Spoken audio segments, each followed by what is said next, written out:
छत्तीसगढ़ में अप्रत्यक्ष मराठा शासन के अंतर्गत निम्नलिखित शासकों ने छत्तीसगढ़ पर शासन किया। पहला बिम्बाजी भोसले 1758 से 1787। दूसरा चिमराजी भोसले 1787 से 1788। तीसरा वेंकोजी भोसले 1788 से 1811।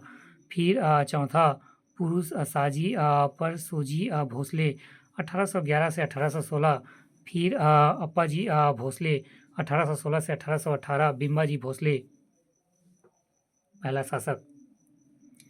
परिचय। पिता रघुजी प्रथम रघुजी भोसले, मृत्यु 14 फरवरी 1755। शासनकाल 1758 से 1787 ईस्वी। प्रथम छत्तीसगढ़ के प्रथम मराठा शासक। राजधानी रतनपुर, मराठकों की छत्तीसगढ़ की प्रथम राजधानी। मृत्यु। बिम्बाजी भोसले की मृत्यु 7 दिसंबर 1787 को हुई।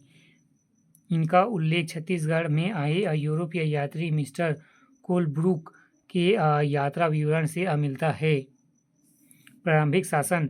नागपुर में रहकर दीवान के माध्यम से शासन करते थे एवं नीलूपंत नीलकंठ दूसरा घोड़ोपंत। छत्तीसगढ़ आगमन। दिसंबर 1757 में नागपुर से रतनपुर के लिए रवाना हुए तथा मोहन सिंह की मृत्यु के पश्चात 1758 में सत्ता की प्राप्ति हुई।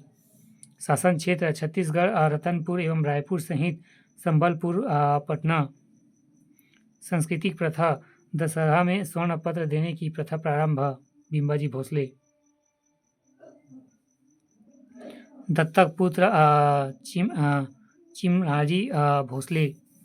पत्नी। पहला आनंदी बाई, दूसरा उमाबाई, तीसरा रमाबाई। पहला आनंदी बाई।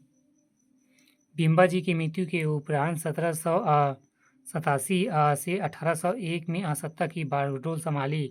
इनका सूबेदार महिपाल राव के साथ सत्ता के लिए संघर्ष हुआ।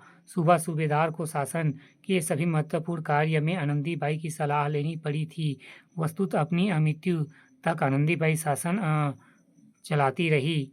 इन्होंने राम टेकरी मंदिर की मूर्ति की समकक्ष हाथ जोड़ी हुई स्थिति में बिम्बाजी की प्रतिमा का निर्माण करवाया। इसी के समीप रानी जलाशय का निर्माण भी करवाया। आनंदीबाई ने रतनपुर किले के भीतर श्री लक्ष्मण नारायण के एक छोटे से मंदिर का निर्माण करवाया।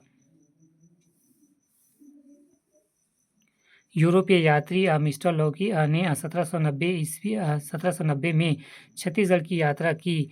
आनंदीबाई के समकालीन मराठा शासक थे पहला बिम्बाजी भोसले 1758 से 1787। दूसरा चिमराजी 1787 से 1788। तीसरा वेंकजी भोसले 1788 से 1811। दूसरा उमाबाई। अपने पति के मृत्यु से दुख होकर 1787 ईस्वी में सती हो गई। परिणाम स्वरूप रतनपुर की सती चौरा का निर्माण करवाया। तीसरा रमाबाई। पति के वियोग में वन चली गई।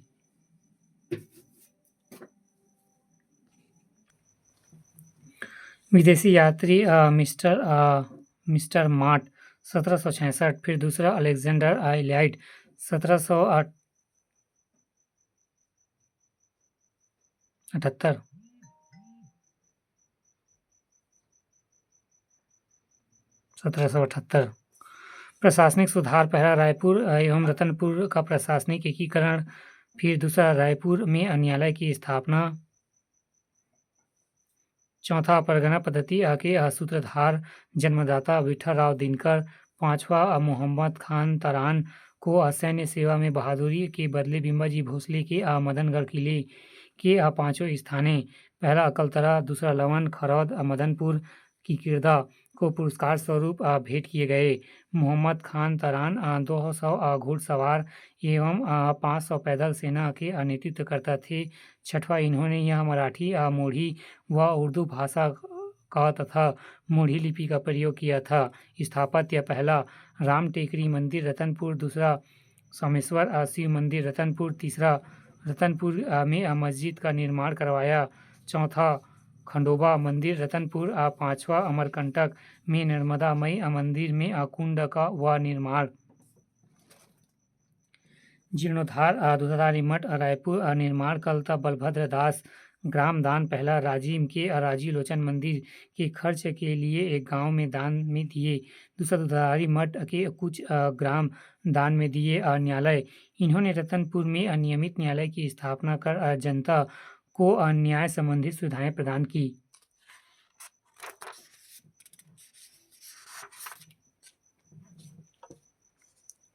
प्रमुख पदाधिकारी जिस समय बिंबाजी भोसले नागपुर से रतनपुर आया उस समय प्रशासन कार्य के लिए वह अपने साथ कुछ अनुभवी व्यक्तियों को अभी लाया, जिसमें कुछ महत्वपूर्ण व्यक्तियों के नाम इस प्रकार हैं। पहला, घोड़ो महादेव, यह राज्य का प्रमुख एवं प्रशासकीय अधिकारी, व्यवस्थापक एवं दीवान। दूसरा, कृष्ण भट्ट उपाध्याय, राज पंडित। तीसरा, मसार नील्हे सलाहकार घोड़ो महादेव का। चौथा, रामचंद्र बख्शी की प्रमुख किला प्रमुख। पांचवा, माधव रामचंद्र मजूमदार लेखा। फिर छठवा, कृष्णाजी मोहिते राजस्व विभाग। फिर सातवां, महमूद खां शासन में। फिर आठवां, कादर खां सेना विभाग। नौवा, नीलू पंडित सेनापति। 10वां, पांडुरंगा महानलिक सर सेनापति सैन्य विभाग।